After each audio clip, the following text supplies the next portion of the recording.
दिल्ली और हरियाणा के बीच एक बार फिर सियासत देखने के लिए मिल रही है। जिस तरीके से पहाड़ी इलाकों के अंदर बारिश हुई है, मैदानी इलाकों में आफत अभी भी थमने का नाम नहीं ले रही है और इस पर अब राजनीति शुरू हो गई है। दिल्ली के मुख्यमंत्री अरविंद केजरीवाल का ये कहना है कि हरियाणा से अधिक पानी छोड़ा जा रहा है, जिसकी वजह से दिल्ली में अब लोगों के जीना मुश्किल हो रहा है। हमारे साथ मुख्यमंत्री मनोहर लाल के ओएसडी जवाहर यादव है, उनसे बातचीत करेंगे।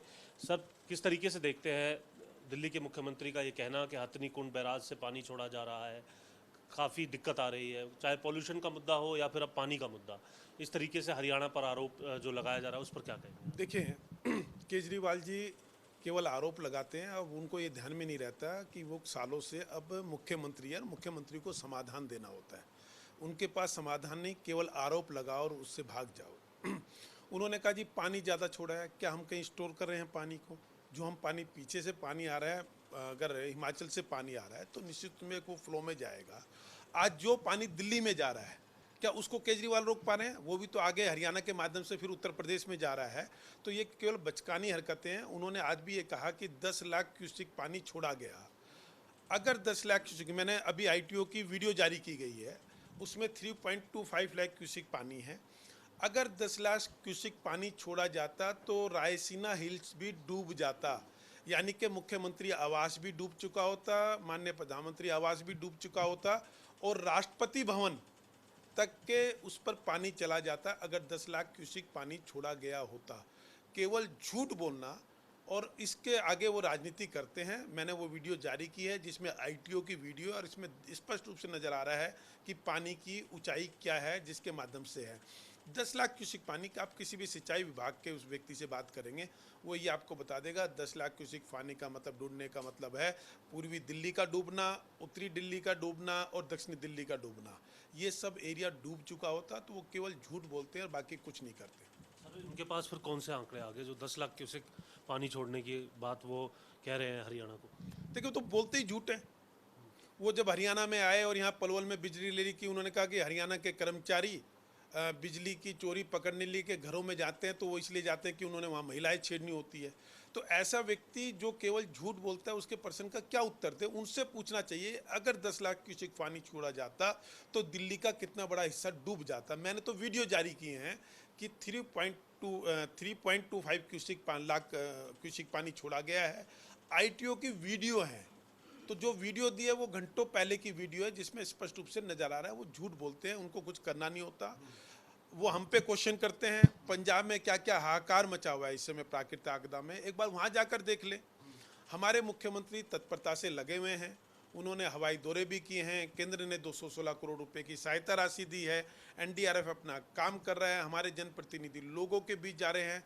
मुख्यमंत्री ने केवल हवाई दौरा नहीं किया, चीफ सेक्रेटरी के साथ सभी डीसी की मीटिंग भी ली, पुलिस प्रशासन अपना काम कर रहा है और बाकी सब लोग हैं, सामाजिक संगठन हैं, वो सब लोग इस आपदा में लोगों की मदद कर रहे हैं और वो आपदा में राजनीति कर रहे हैं। और ये केजरीवाल का चरित्र है जो मुझे लगता है इससे निंदनीय व्यक्ति नहीं है राजनीति में। जो मैंने अभी तक राजनीतिक जीवन अपना जिया है 30-32 साल का, उसमें मुझे लगता है कि इतना झूठ बोलने वाला कोई व्यक्ति आज तक देखा नहीं गया है। ये तो रही सर दिल्ली और हरियाणा की बात। हरियाणा में आपने कहा कि जनप्रतिनिधि लोगों के बीच में जा रहे हैं, आपने बिल्कुल ठीक कहा।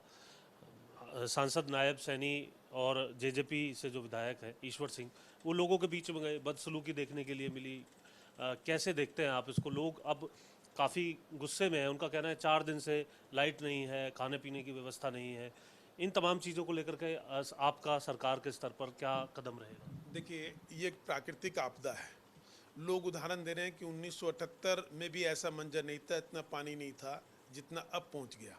और 1978 मुझे याद है, उस समय दिल्ली डूब गई थी, मॉडल टाउन पूरा एरिया डूब गया था, नजफगढ़ का जो हमारा एरिया है वो डूब गया था। और उसी डूबने के कारण हम मुख्य दिल्ली में आए थे कि मेरा गांव भी वहाँ डूब गया था। जो हरियाणा में मसानी बराज बना रेवाड़ी पे, वो इसलिए बना था कि 78 के बाद जब भी पानी को रोकने के लिए वो बना था, उसके बाद कभी पानी आया नहीं क्योंकि राजस्थान ने वो नदियों को चेक डैम बना लिए थे। तो उतनी भयंकर बारिश यहाँ हुई, उसके बाद भी दिल्ली को हमने सुरक्षित रखा है। उस समय मॉडल टाउन किसी से बड़ू व्यक्ति से बात करेंगे वो पूरा डूब गया था, नजफगढ़ पूरा डूब गया था। और जिस एरिया की मैंने बात की जो कि उत्तरी दिल्ली का एरिया था और पूर्वी दिल्ली का एरिया था, वो पूरा डूब गया था। जहाज़ों से हेलीकॉप्टर के माध्यम से खाना डाला जाता था। आज ऐसी स्थिति दिल्ली में बिल्कुल नहीं है। इसका मतलब हम जो मदद दिल्ली की कर सकते हैं वो हमने की है। हरियाणा में जो आपदा आई है उसमें लगातार चाहे हमारे जितने भी मंत्री हो, जनप्रतिनिधि हो, वो लोगों के बीच जा रहे हैं। कोई व्यक्ति ऐसा करता है तो निश्चित रूप से कहीं भी कानून अपने आप में लेना या किसी व्यक्ति को थप्पड़ लगना। तो ध्यान है क्या है कि जब एक नौजवान ने भूपेंद्र हुड्डा जी के साथ बदतमीजी की थी जब सीएम थे, अरविंद केजरीवाल जब सीएम थे या नहीं थे जब भी बदतमीजी की गई। मैंने तो देखा होगा, और भारतीय जनता पार्टी के प्रत्येक प्रवक्ता की ये स्टेटमेंट थी कि किसी के साथ भी हिंसा करना वो गलत है। ऐसे ही जो जेजेपी विधायक ईश्वर सिंह जी के साथ हुआ वो निश्चित रूप से दुखदाई और गलत घटना है। पर ईश्वर सिंह जी ने बड़ा दिल दिलाते हुए कहा कि महिला है, भावनाओं में कर गई होगी, तकलीफ में कर गई होगी। उनकी तकलीफ हम समझते हैं, जो राहत उनको दे सकती है। आज कैसे आप सोशल मीडिया में आप चैनल ही दिखा रहे हैं ना कि इतनी जगह से पशुओं को निकाल लिया गया है, इतनी जगह से बाढ़ में फंसी हुई महिलाएं थी, पुरुषों को निकाल लिया गया। तो कौन निकाल रहे हैं? वो सरकार के और सामाजिक संगठनों के प्रयास के माध्यम से ही वो बाहर आ रहे हैं, उस आपदा से बाहर आ रहे हैं। तो मुझे लगता है सरकार और लोग दोनों आपस में ताल मिलाकर अच्छा काम कर रहे हैं। एक दो घटनाएं ऐसी घटती है, उसमें मैं कहता हूँ शरारती तत्व भी हो सकते हैं जो ये दिखाने के लिए करते हैं कि है।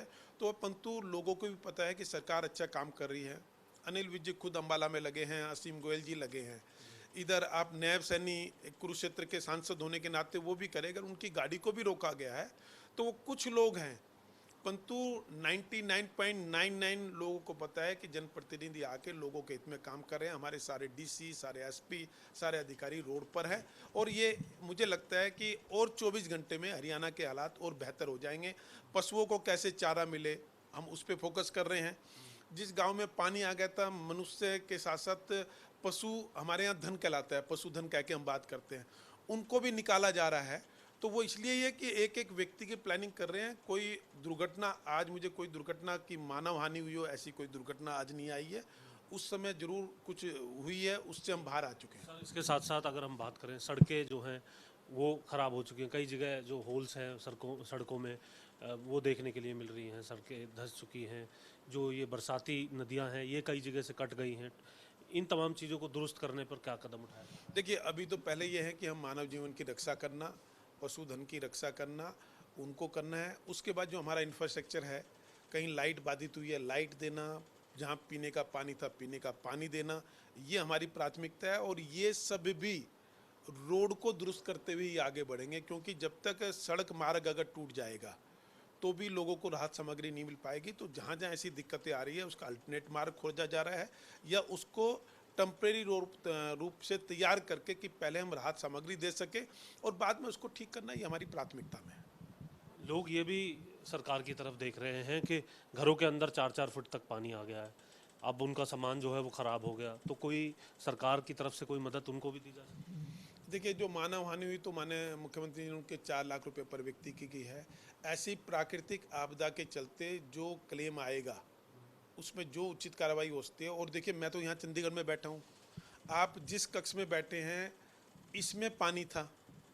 मेरा कक्ष देखेंगे कि यहाँ 4 या 5 रूम हैं, उनमें से एक रूम को छोड़कर सबकी वो गिर गई है पानी के कारण। जब हम चंडीगढ़ में बैठे हैं जहाँ कहीं सड़क पे बहुत पानी नहीं था, केवल बारिश के कारण यहाँ जितने भी घर हैं उन सबको दिक्कतें हुई हैं। तो ये एक प्राकृतिक आपदा थी, आपदा को आपदा के ढंग से लेना चाहिए। इसके बाद चीज़ें हम ठीक कर देंगे, ये विश्वास है। आज आपसे क्लर्कों ने भी मुलाकात की है। आप अपनी मांग थी ग्रेड पे को लेकर के। उनका कहना था कि हमारे साथ जो दूसरी डिपार्टमेंटों के अंदर जो भर्तियां हुई थी उनका ग्रेड पे सेम था, लेकिन आज वो उनसे आगे निकल चुके हैं। हड़ताल भी इसको लेकर के चल रही है काफ़ी समय। देखिए, क्लर्क मिले हैं जिनको 19,000 का ग्रेड जिनका है, वो कहते हैं 35,400 का ग्रेड हमारा किया जाए। इसके कारण उन्होंने कुछ उदाहरण भी दिए हैं। आज पहली बार सरकार के रूप में उनसे, प्रतिनिधिमंडल से उनसे बात की गई है। उनके विषयों को हम समझ रहे हैं। जो न्यायोचित होगी उन मांगों को हम पूरा करेंगे, जो अव्यवहारिक होगी उनको नहीं करेंगे। परंतु सहानुभूतिपूर्वक माननीय मुख्यमंत्री उनके विषयों को समझ रहे हैं और उसमें जो बेहतर कर सकते हैं मुख्यमंत्री श्री मनोहर लाल जी वो करेंगे। ये हो सकता है कि 19,500 जो ग्रेड पे है उसको 33-33,500 करने की वो मांग। नहीं, वो तो मांग कर रहे हैं, पर व्यवहारिक रूप से कितना है, क्योंकि ये विषय केवल क्लर्क का विषय नहीं है, अन्य विभाग भी इसमें शामिल होंगे। तो उसमें सारा देखते हुए कि क्या न्यायोचित है वो न्यायोचित कदम करेंगे। उसमें अपने बजट भी देखना होता है और जो फार्मूला होता है, क्योंकि 7वां वेतन आयोग है, वेतन में कहीं विसंगति नहीं है कि जो 7वां वेतन आयोग लागू करने वाला मुख्यमंत्री श्री मनोहर लाल जी पहले मुख्यमंत्री थे पूरे देश में, जो उन्होंने लागू कर दिया था, तो वहाँ उनकी आपत्ति नहीं है। उनका कहना यह है कि जो उन्होंने पेपर दिए कि 1957 और 1969 वहाँ तक चीज़ें ठीक चली और उसके बाद वेतन आयोग में चीज़ें बदलती रही, तो उसके नाते अब उन्होंने 57, 69, 79, 86, 96, 2006 यहाँ के आंकड़े वो दिखाते हैं कि यहाँ से उनके साथ चीज़ें गलत होती चली गई, तो उसमें तो हम कहीं सहभाग नहीं थे। इन्होंने अपनी बातचीत में मुझे बताया कि 7 नवंबर 2013 में भूपेंद्र सिंह हुड्डा जी ने इनको वादा किया था कि वो कर देंगे, वो कहते जी वो हमसे धोखा करके चले गए। हम वो तो चले ही गए ना जी, फिर कहाँ से पूरा करें? नहीं, वो तो 14 में गए हैं, 14 अक्टूबर में गए हैं। उनकी जो बात है वो 7 नवंबर 2013 की है, 1 साल लगभग उसके बाद वो रहे हैं। हमने उनको कहा है कि हम भूपेंद्र सिंह हुड्डा नहीं है जो 1000 देते रहे और 1500 का वादा कर गए कि उसको पेंशन का। हमने जो कहते हैं हम वो करते हैं, सहमति बनाकर सारी चीज़ों को देखते हुए जो बढ़ोतरी होगी न्यायोचित वो हम अगर कह देंगे तो वो 100% करेंगे। मुख्यमंत्री मनोहर लाल जी जाने इस रूप में जाते हैं कि वो जो कहते हैं वो करके दिखाते हैं। और क्या हल निकलेगा? क्या आज तो यानी कि हल नहीं निकला? नहीं, अभी तो ये विषय जो था उनका पूरा मैंने समझा, ये पूरा का पूरा फोल्डर मैंने ये ले लिया है, इसकी 1-2 कॉपी करा ली है, वो हमारे विभाग में भी दी जाएगी, साथ में इसको भी एक बार हम पूरा पढ़ेंगे। दोबारा बैठक भी होगी? हाँ, अगले सप्ताह फिर ये बात हुई है कि वीरवार या शुक्रवार को एक बार हम दोबारा बैठेंगे। उसमें हो सकता है कि मेरे साथ कुछ अधिकारी भी बैठें, ऐसा करके एक अच्छा रास्ता निकलेंगे। हमने उनको एक अनुरोध जरूर किया है कि प्राकृतिक आपदा को देखते हुए इस समय आपको हड़ताल समाप्त करनी चाहिए। आप सांकेतिक अपना धरना देना चाहते हैं, पंचकुला में 15-20 लोग का देना चाहिए, परंतु ये समय व्यक्तिगत लड़ाई ना लड़के समाज के हित में जो प्राकृतिक आपदा है उधर ध्यान देने का। मैंने उनको ये भी निवेदन किया है कि वो ये दें। उनमें से किसी ने कहा जी हम पे कोई दंडात्मक कार्रवाई तो नहीं होगी। हमने कहा हम कोई भी दंडात्मक कार्रवाई अभी नहीं करने जा रहे हैं। एक पत्रकार ने जो पूछा था कि हम कोई दंडात्मक कार्रवाई नहीं करने जा रहे हैं। नो वर्क नो पे, ये उनको भी पता है कि काम नहीं करेंगे तो पैसे नहीं मिलेंगे, इनको बताइए, परंतु तुरंत आज कोई दंडात्मक कार्रवाई हम नहीं करने चाह रहे हैं। हम सुरागपुर ढंग से इन कलर का विषय निपटाना चाहते हैं। तो सहमत थे वो इस बात पे? देखिए, हमने अपनी बात रख दी, उन्होंने अपनी बात रख दी, वो हमारी बातों पे मंथन करेंगे, हम उनकी बातों पे मंथन करेंगे, कोई अच्छा रास्ता निकलेगा ऐसा मैं मानता हूँ। शुक्रिया बात करने के लिए। मुख्यमंत्री मनोहर लाल के ओएसडी जवाहर यादव हमारे साथ थे, जिन्होंने एक और दिल्ली के मुख्यमंत्री केजरीवाल को झूठे आंकड़े पेश करने को लेकर के यहाँ पर बात कही है और उन्हें झूठा करार यहाँ पर दिया गया है। साथ ही साथ क्लर्कों के साथ जो बैठक हुई है उस पर उनका ये कहना है कि अभी अधिकारियों के साथ उनकी मांगों को लेकर के चर्चा की जाएगी, जो वाजिब हो सकता है सरकार के स्तर पर वो कदम उठाया जाएगा। चंडीगढ़ से कैमरामैन सूर्या के साथ जितेंद्र चौधरी, खबरें अभी तक।